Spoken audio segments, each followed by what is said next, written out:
My name is Carolyn. I'm 70 years old, living in a quiet town in the American West. 4 years, I quietly stood behind my daughter and her family, believing it was enough just to keep them happy. But at my own birthday party, in front of the entire extended family, my son-in-law, Ryan, raised his glass and smirked. "Carolyn, don't you feel sad that your whole life amounts to nothing but spending other people's money?" A few giggles rippled around the table. I looked him straight in the eye and said slowly, "And how will you feel when you wake up tomorrow and everything you have is gone?" And then, only 24 hours later, my words came true. If you've ever been belittled by your own family, what would you do? Leave a comment, hit like, and subscribe, because the next part of this story will surprise you. That night the restaurant glowed with warm golden light, chandeliers glittering overhead and reflecting onto round tables draped in crisp white linens.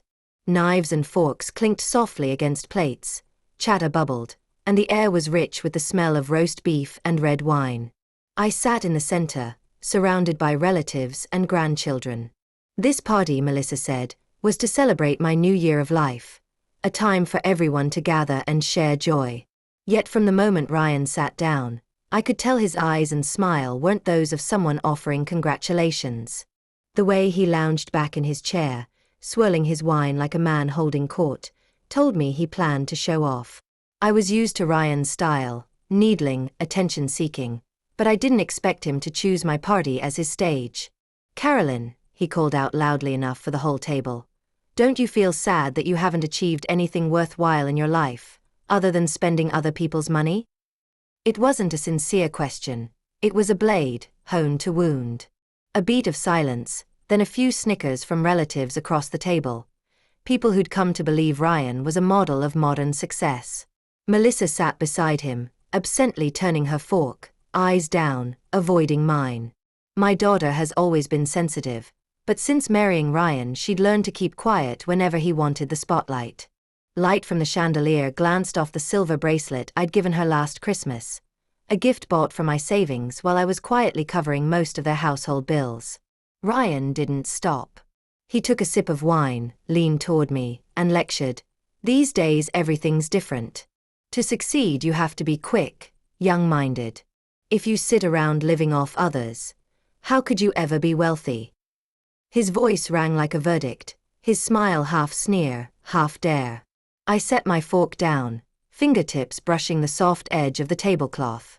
In that moment I could hear my heartbeat, and far off the clatter of cutlery pausing as everyone waited to see what I'd do. I lifted my head, met Ryan's self-satisfied gaze, and spoke clearly, each word deliberate. "And how will you feel when you wake up tomorrow and everything you have is gone?" The table went dead silent. Laughter died, replaced by awkwardness. Melissa drew a sharp breath, shoulders tensing, but said nothing. A few relatives traded glances, forcing tight smiles. Somewhere a spoon fell onto a plate with a piercing clang. Ryan froze for a few seconds, irritation flashing in his eyes. He gave a thin smile, pretending my words didn't matter, but I saw the twitch in his cheek. "So, are you threatening me?" he asked, a curl of contempt in his voice. I didn't answer. I kept my calm gaze, then turned to my little granddaughter, adjusted her napkin, and smiled. Without another word, I took a sip of water, stood, and spoke just loud enough for all to hear. "Thank you for the party. I'm heading out." Melissa shot up. "Mom, aren't you staying for cake?" Her voice mixed surprise with worry. I shook my head, touched her shoulder, and didn't look at Ryan again. The room seemed to freeze. A few people tried to laugh it off, others stared down at their plates. My heels tapped softly across the wooden floor as I left, the weight of the room closing behind me. Outside, a March breeze drifted through the restaurant garden, the scent of jasmine in the air, and I felt it clearly. Tonight, everything had shifted. As I opened my car door, I caught Melissa's silhouette at the window, watching. Her eyes no longer dodged. They held real fear. Ryan stayed at the table, surrounded by relatives whispering. None of them realized my line at dinner wasn't just a comeback, it was a warning. The drive home was quiet. Streetlights laid golden bands across the damp road, the glow blurring as the wind stirred. I drove slowly, the hum of the engine mingling with a flood of thoughts. Ryan's words still echoed, but between them were images of years spent for their sake, for my daughter, quietly paying bills and carrying debts so they wouldn't have to worry. And in return, a barbed insult on my birthday. I thought back more than 15 years, when my husband was still alive. He once held my hand and said, "If I'm ever not here, take care of Melissa, at least until she's truly stable." I kept that promise. But tonight I saw that some kinds of help don't make people grow, they teach them to expect. Turning onto my street, I cracked the window to let in the cool night air. I needed clarity. From the instant I walked out of that restaurant, Melissa and Ryan's life would not be the same. And I would no longer be the woman silently propping them up. I parked and looked at my small house, warm with lamplight. Inside was the quiet I cherish, no forced laughter, no cutting remarks. I took a long breath, stepped in, and inhaled the scent of old wood and herbal tea. In that moment a clear decision took shape, not an outburst of anger, but the result of years of endurance. My 70th birthday ended earlier than planned. But I knew it was only the beginning of a change no one back at that restaurant could imagine. And for Ryan, the question I'd asked in front of everyone would soon have an answer he'd never see coming. The front door clicked shut behind me. I hung up my coat and stood for a long moment in the warm glow of the living room lamp. Silence settled, punctuated only by the steady tick of the pendulum clock. I felt as if I'd just stepped off a stage, my role, the gentle, long-suffering mother, finally played to the end. I walked slowly to my study where a grey safe sat, only I had the key. It had been there nearly 20 years, quietly guarding the proof of a life of uncalculated giving. I sat, slid open the desk drawer for the key, the clink of metal sharp in the stillness. A firm click, the lock turned, and the steel door swung wide to rows of thick folders, neatly sorted by year and color. I pulled the first file. Mortgage statements, bank slips, wire transfers. Year after year, all clearly recorded. Monthly house payments, installments on 2 cars, an SUV for Melissa and a glossy sedan for Ryan. Each bill was a slice of time, every number carved deeper into my savings. I stacked more files on the desk. Private school tuition for both grandkids, health insurance, hospital bills for Melissa's deliveries and Ryan's sports injuries. Then the lesser-known costs, a summer vacation in Florida, Christmas week in Aspen, a Caribbean cruise, and an investment of more than $150,000 in Ryan's startup, the one he'd promised would double your money, Mom. I kept all of it. Not a single dollar unaccounted for. I reached for my old calculator and tapped slowly. The final total appeared. $1,236,500. I leaned back, eyes fixed on the screen. Over 15 years of giving. And for what? A public dig on my birthday. I closed my eyes and let memories rush in. I saw the last night by my husband Richard's hospital bed, the sterile light on his pale skin. He gripped my hand, weak but firm. "Don't worry, make sure our daughter's secure." I nodded and swallowed my tears, knowing it was the last promise he'd ever ask of me. In those first years after he died, Melissa and Ryan were newlyweds in a small house. Ryan's pay just enough to cover the mortgage. Melissa had just quit work to care for their first child. When trouble came, I thought it would be temporary. I covered a few house payments, then helped buy a larger car for the baby. Melissa called in tears to thank me, promising to pay me back when things got better. But a few months became a year, then ongoing. Anytime I tried to scale back, there was a reason: a better school for the kids, a car that needed replacing, a gap in Ryan's employment, Melissa's back trouble keeping her from work. I believed, I loved, and I kept paying. Gratitude faded. Melissa called less. Family dinners grew scarce. Ryan started bragging to friends about a new house, new cars, luxurious vacations, as if it all came from his career. When people asked, Melissa smiled and said nothing about me. I bent over a file marked 2015. Inside was the bill for a Hawaii vacation. $8,450, charged to my account. I still remember Melissa saying, "Mom, this is a chance for the family to be together. We'll pay you back." Not a dollar ever returned. Another file, 2019. $12,000 for a semester of private school. When I gently suggested the local public school was excellent, Ryan waved me off. My kid deserves the right environment. That word, deserves, still echoes, bitter as ever. I gathered the files into a perfectly straight row. Each one was proof that I'd turned myself into their limitless ATM. No conditions, no boundaries. And that's how help became my duty instead of my choice. I left the study to brew mint tea. The scent soothed, but my heart still churned. In the quiet kitchen, I pictured Ryan's smug look and cutting smile.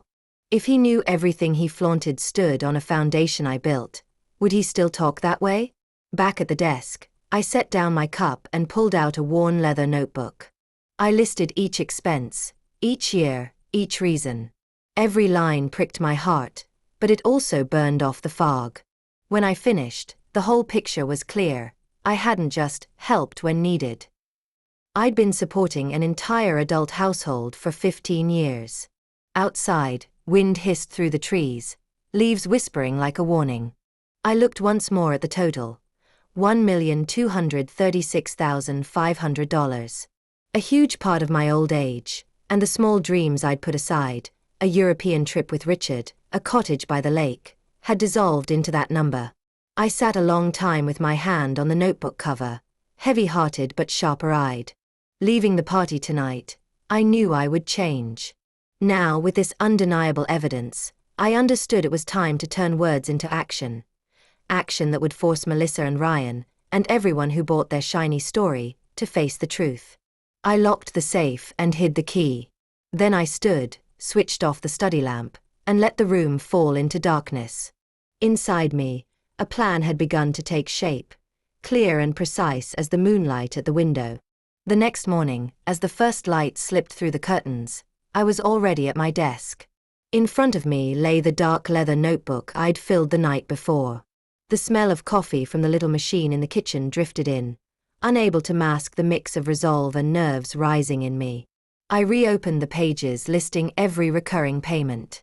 In all, more than 20 fixed monthly expenses, ranging from essentials like the mortgage, insurance, and tuition to the kinds of charges outsiders assume belong to wealthy families. Tennis club dues, Sophie's private ballet lessons, Caleb's baseball coach, and Ryan's premium gym membership.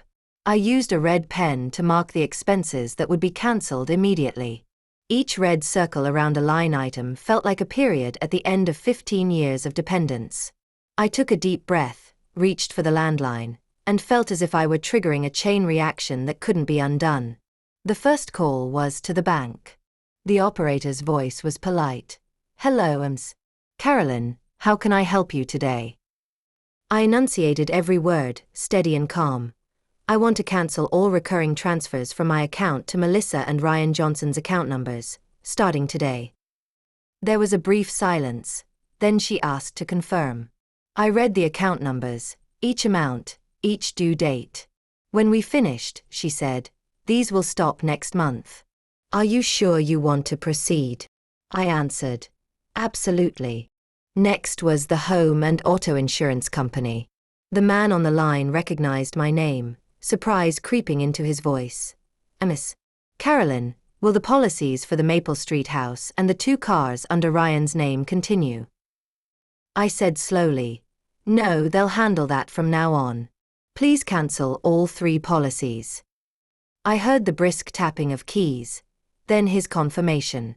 I moved on to the accounting office at the private school where my 2 grandkids are enrolled. The secretary there and I had spoken many times. She sounded a bit unsure hearing my request. "You'd like to stop automatic tuition payments? So the next term's tuition will be billed directly to the parents?" I answered simply, "Yes." A brief pause, then, "All right, I'll take care of it." Call by call, email by email, I cut the cords tying my wallet to their luxurious lifestyle. I cancelled the premium sports club membership, Ryan's favorite place to take clients to project a professional image. I stopped the winter ski pass Melissa used every holiday season. I struck out the monthly gardener for their house. It took nearly 3 hours to finish everything. When I hung up after the last call, canceling a weekly organic meal subscription I'd been covering, I sat staring at my notebook, crowded with red slashes. Inside, there was a strange emptiness, part relief, part anticipation of an oncoming storm. I stood and stepped onto the porch. The sky was a clear blue, sunlight pouring over the front yard, but I knew at Melissa and Ryan's house the sun wouldn't feel so bright today. Around 10 a.m., my cell phone buzzed. Melissa's name lit the screen. I let it ring a few more times before answering. My daughter's voice was a little urgent.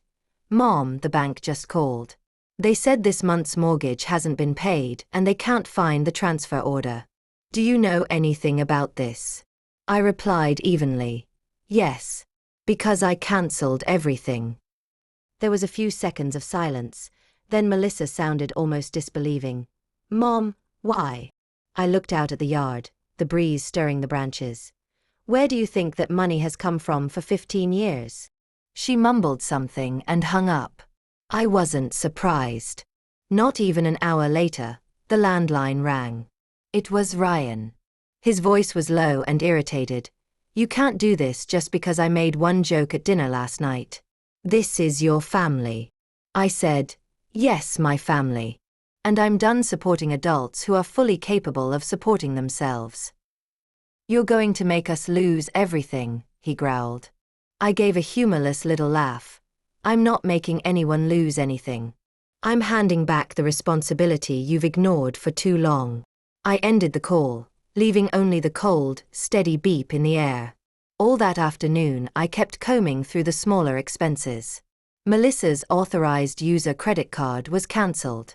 The recurring transfers for their utilities were cut off. I emailed the travel agency and cancelled the Christmas vacation I'd booked for the whole family. The trip Ryan had bragged to friends about as if he were footing the bill. At sunset I sat at my desk and reviewed the completed list. All 22 recurring payments, totaling more than $8,000 a month, were officially no longer flowing from my accounts to theirs. Seeing the figure grouped together made plain how much they'd relied on me to sustain their life. I felt a twinge of worry. I knew Melissa would spiral, and Ryan would try every pressure tactic he knew. But layered over that was relief, like shrugging off a weight I'd carried for more than a decade. I knew I'd just opened a new chapter, and this one would force them to change, whether they wanted to or not. That morning I woke earlier than usual.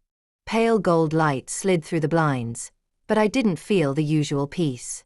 I sat at the kitchen table with my black coffee, scrolling the news and bracing for what was coming. I knew Melissa would call, and Ryan wouldn't stay quiet.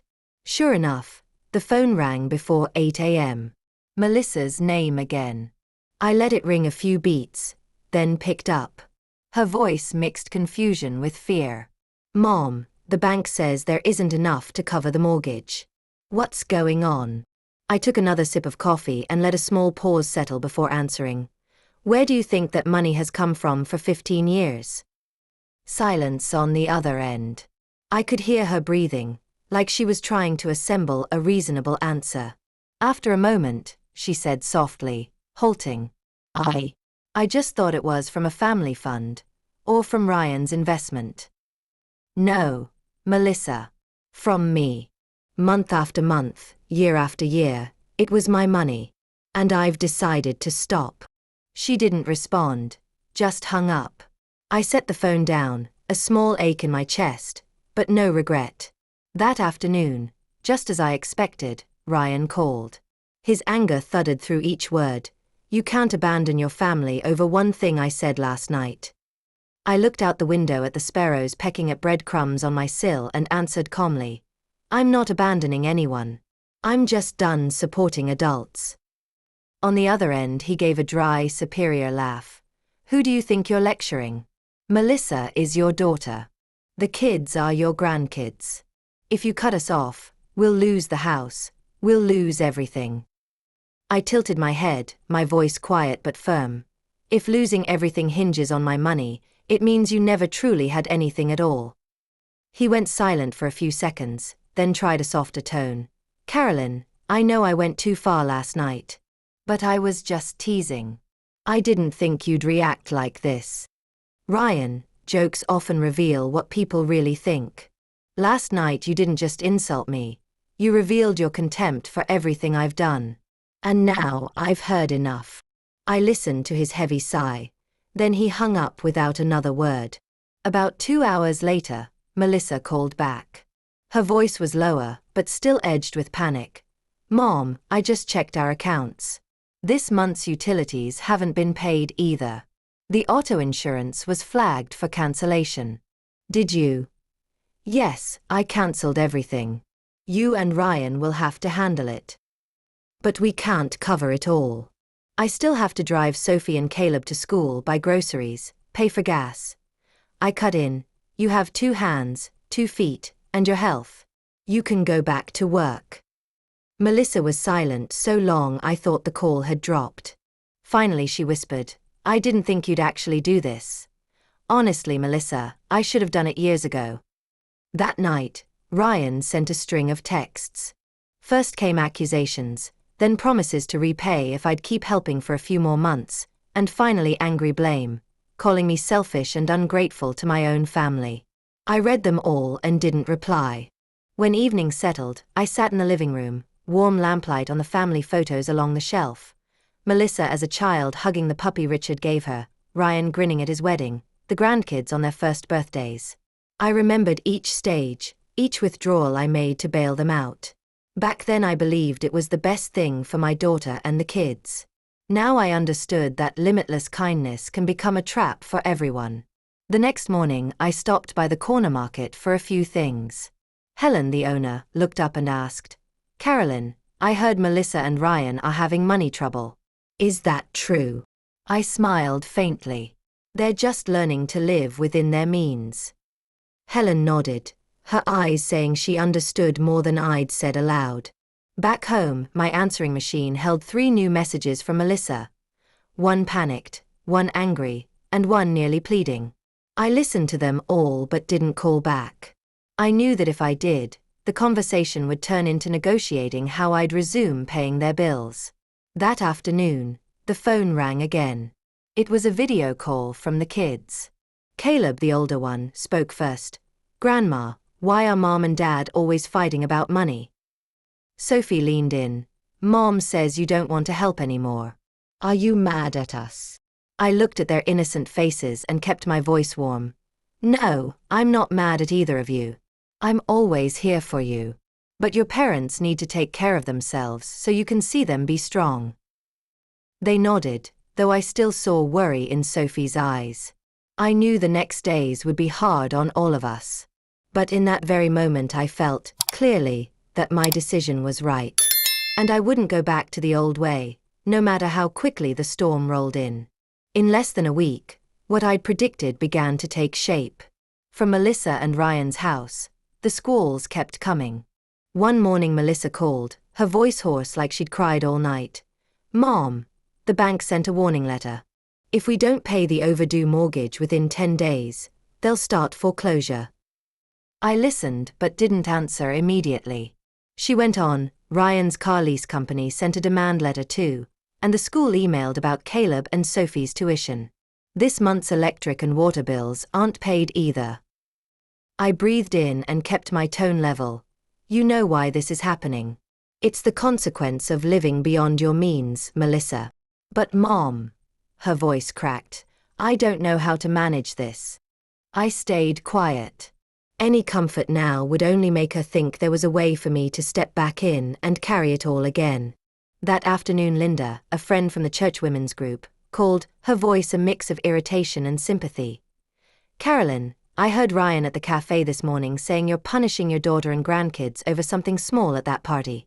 He said you cut all the money and left them in crisis. I sank into a chair, gripping the phone. He said that? Who else heard? Plenty. About half the room. Carolyn, I know you're not like that, but word travels fast. I thanked Linda for telling me. Inside, a chill spread. I wasn't surprised Ryan tried to flip the story, but hearing he'd taken it public, casting me as the villain, still shook me. 2 days later, a bigger shock hit. In the afternoon, I was trimming the roses by the porch when Martha, my neighbor who lives 2 houses down, walked over. She's lived here more than 30 years, gentle and discreet. But today, Martha looked at me with a grave expression. "Carolyn, I don't know if I should say this, but you need to know." I set the pruning shears on the wooden table and invited her to sit.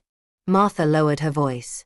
"An old friend of mine in Denver used to work at Ryan's company a few years ago.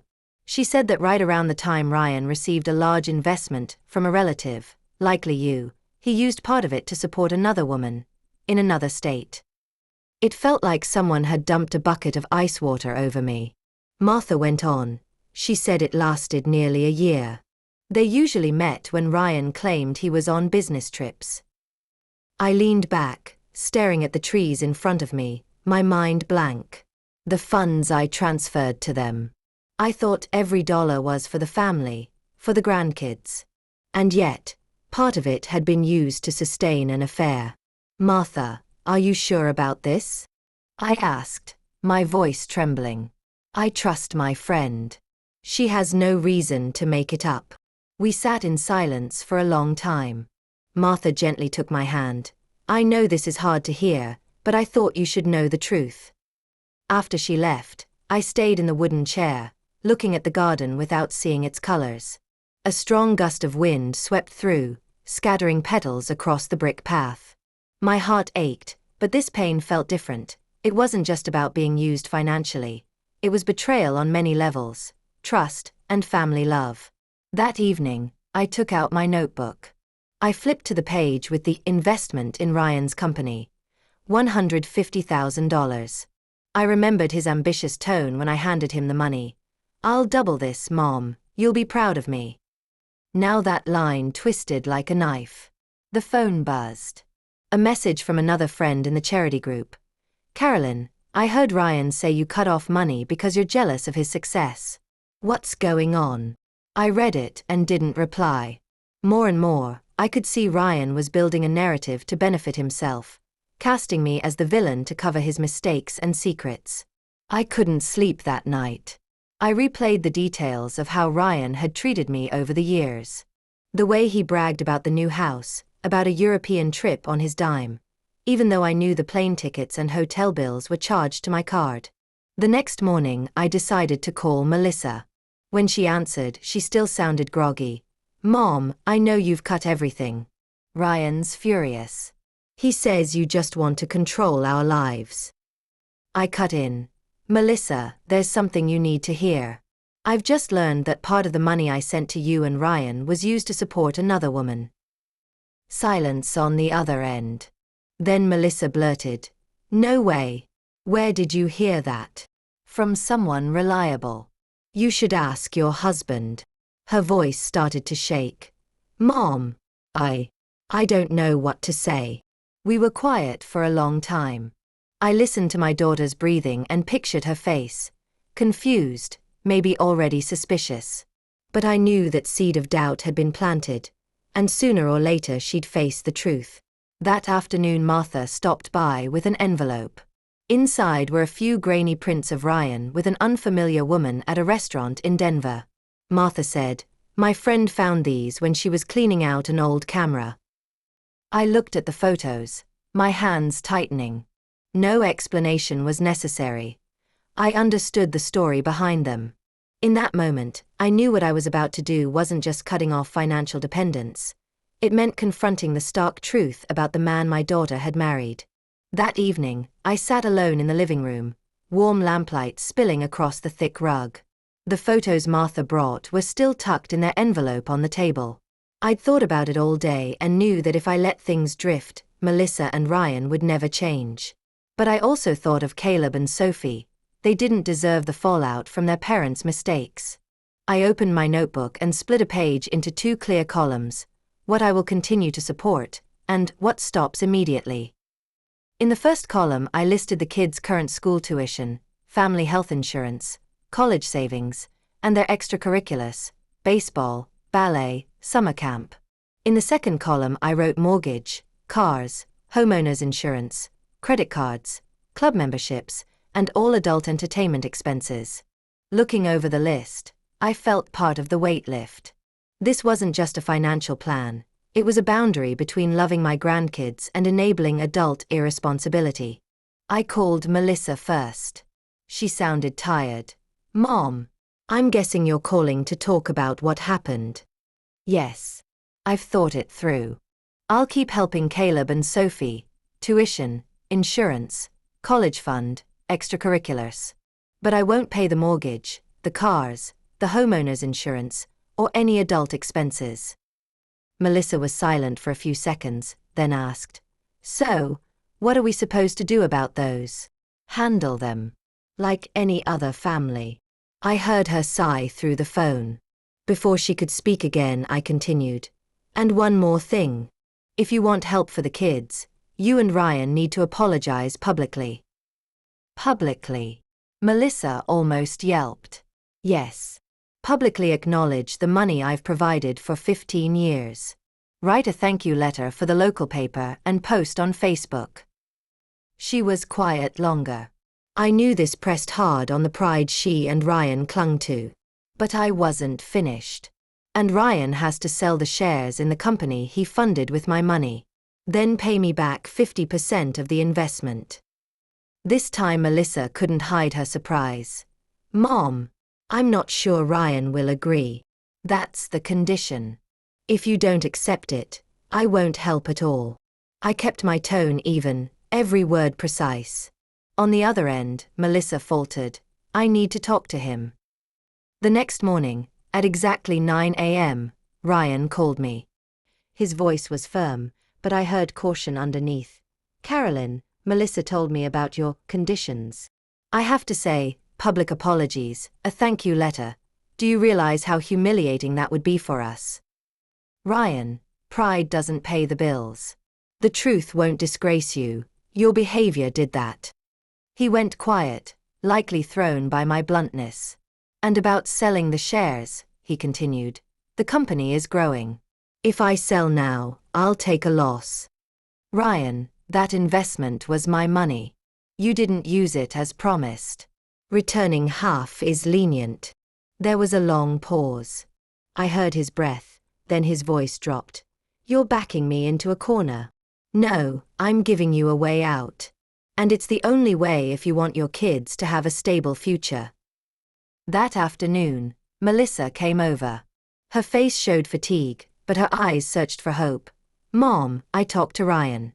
He still won't agree, but I think you're not wrong. We've been living far too dependent."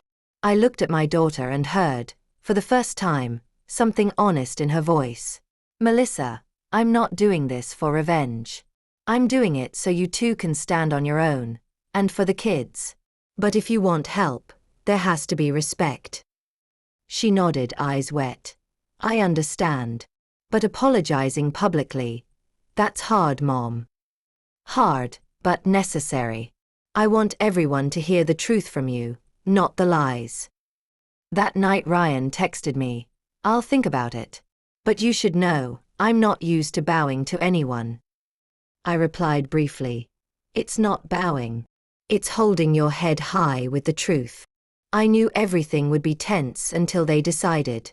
But I'd drawn a line I wouldn't retreat from. These conditions weren't just about money, they were the final test of pride, honesty, and real love for family. I made it perfectly clear to Melissa and Ryan that they had exactly 48 hours to decide. Not 48 hours to keep bargaining or stalling, but to answer yes or no to my terms. That evening, their house grew noisy. Helen, my neighbor and also the one who lives right next door to Melissa, called to report, "Carolyn, I'm not sure what's going on, but I heard them arguing from dinner straight through late at night." A few houses even opened their windows to listen. I wasn't surprised. I knew Melissa was trying to persuade Ryan, and Ryan would fight hard. The next morning, while I was watering flowers on the porch, I heard a bicycle stop at the gate. I looked up to see Caleb, my oldest grandchild, standing there, helmet askew, his face both confused and worried. Grandma, can I come in and talk to you for a minute? I smiled, opened the gate, and led him into the kitchen. I poured him a glass of orange juice and set it down. Caleb was quiet for a while, then sighed. Grandma, I know Mom and Dad have been bad-mouthing you to people. I heard it when they thought I was in my room. I want to apologize for them. I paused, looking into his eyes. It wasn't a forced apology. It was the guilt of a kid witnessing things he couldn't control. Caleb, I know you didn't cause this. Why do you want to say sorry? He lowered his head, turning the glass in his hands. Because I feel ashamed.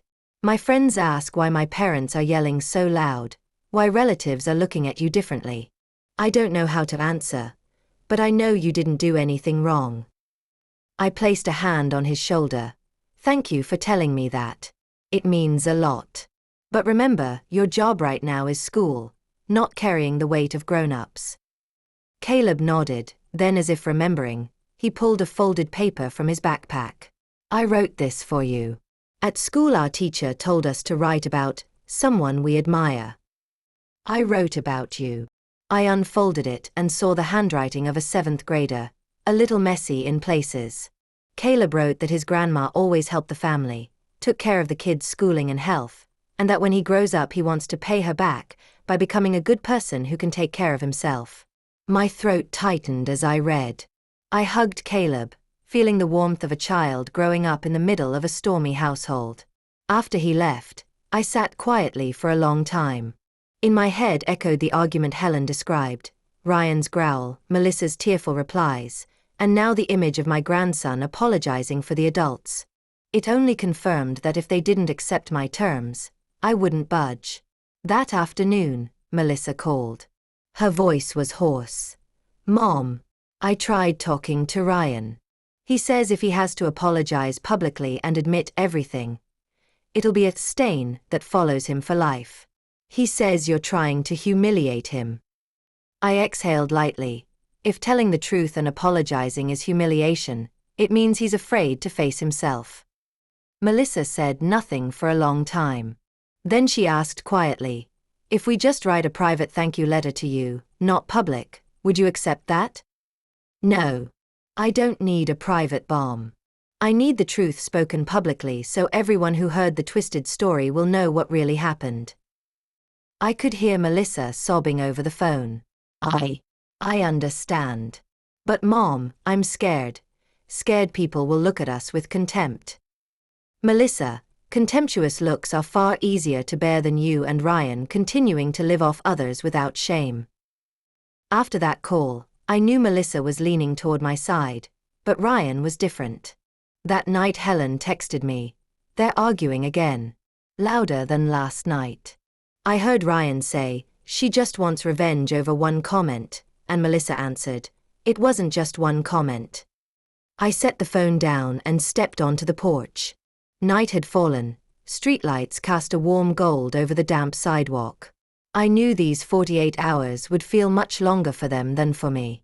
And when the deadline hit, a single answer would decide their future, and that of 2 innocent children.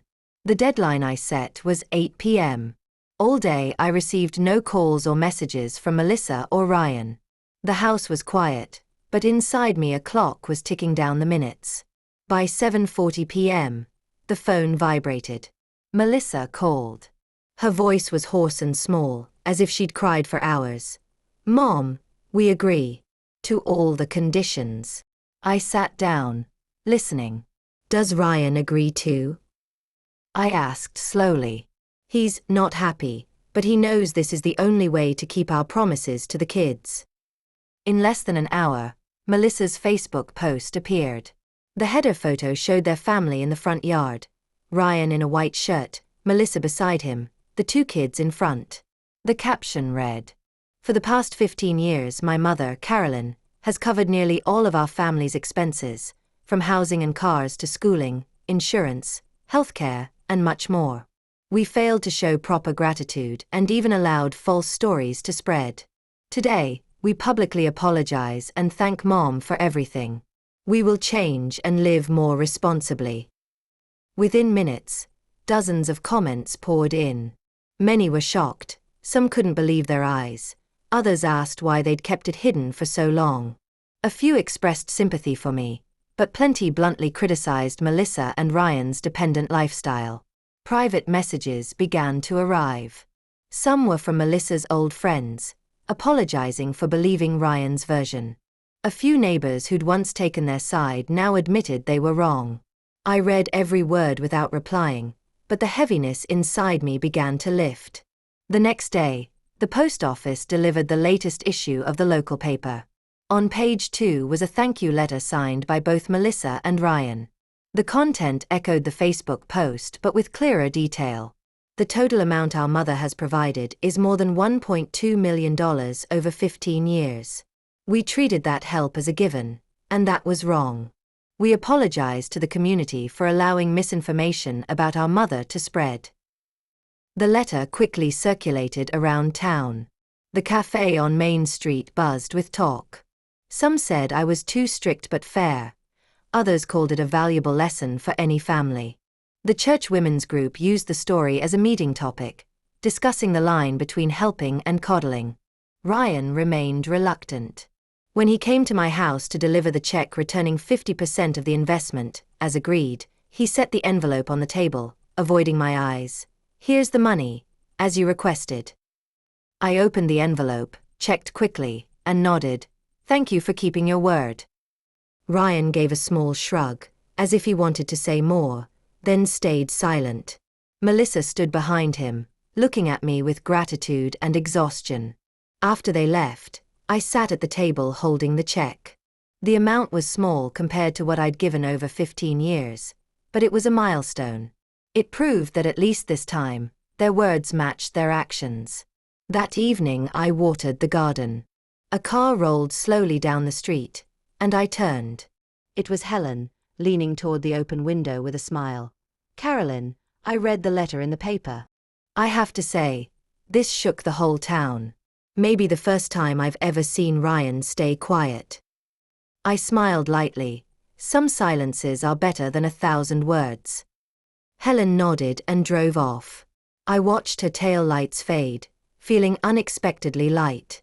I knew none of this could erase the past, but it laid a foundation for a new way of dealing with each other. Openly, honestly, and with respect. 6 months after the uproar, Melissa and Ryan's lives had changed in ways I never thought I'd see.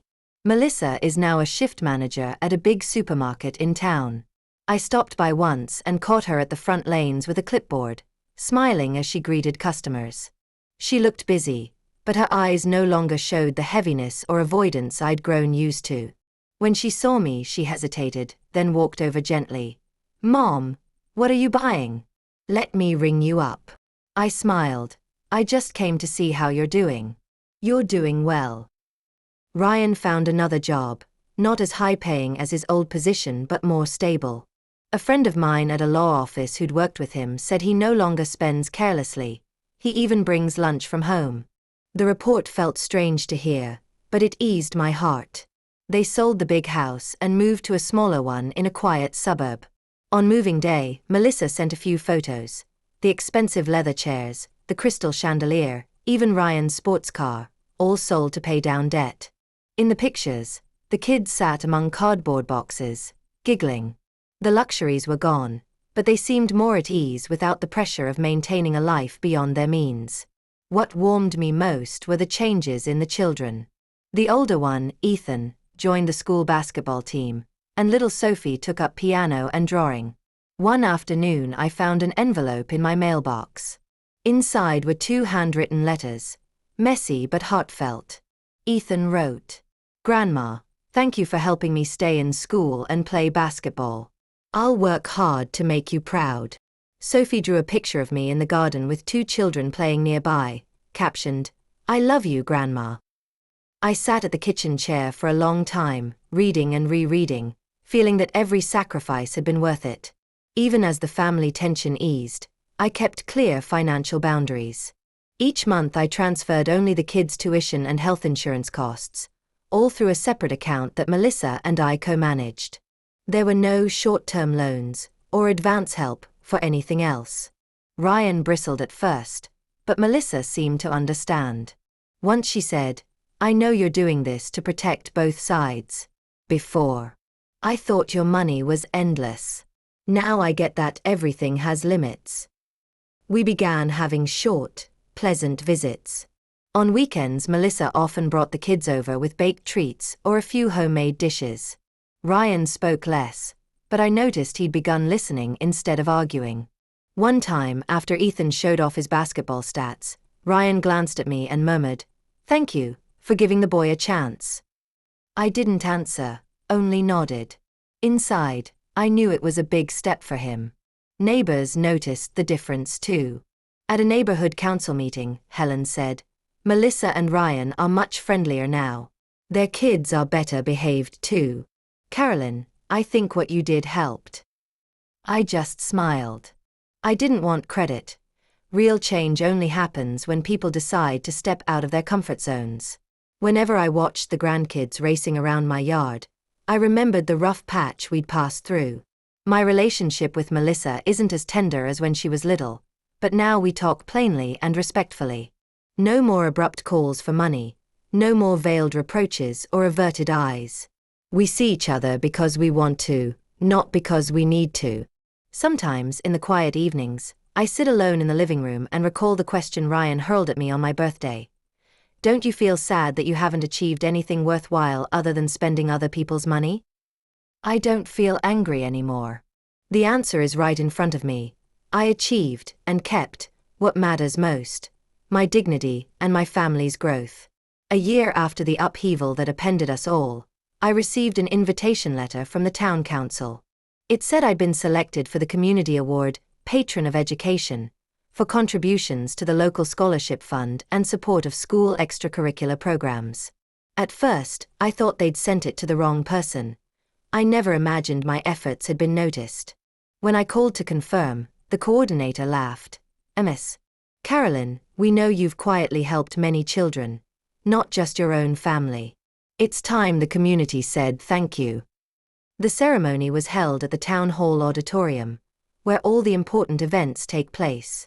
When I walked in, warm lights washed over the rows of seats, the murmur of conversation mingling with light music.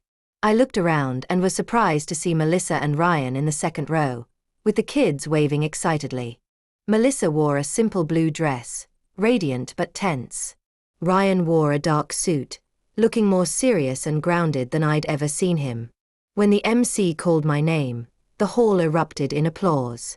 I stepped onto the stage, accepted a bouquet from a girl in the Honor Society, and turned to speak. Before I could, Melissa suddenly rose and hurried forward. The room stirred.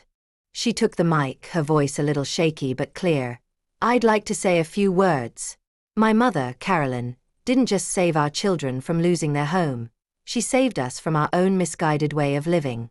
Last year, when everything collapsed, she set conditions that felt impossible. We were angry and resisted, but looking back, it was the best thing she ever did for us."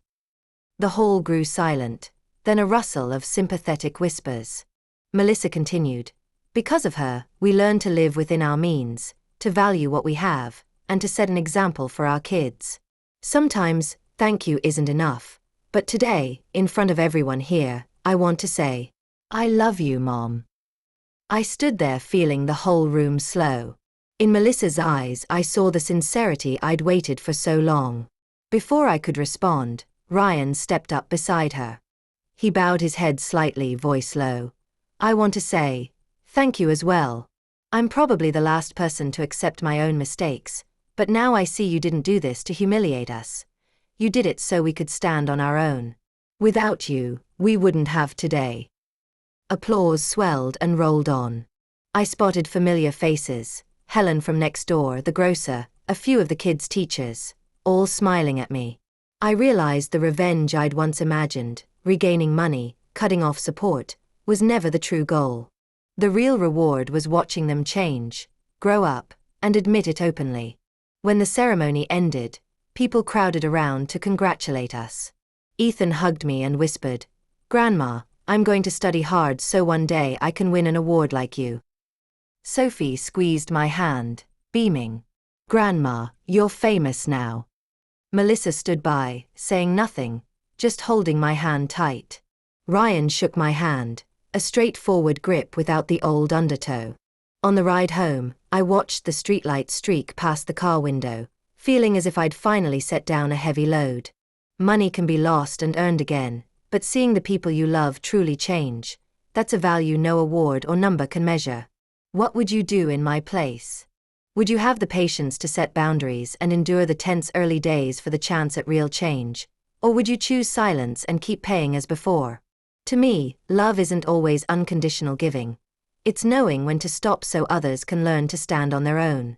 Money can carry someone through a season, but discipline and responsibility carry them through a life.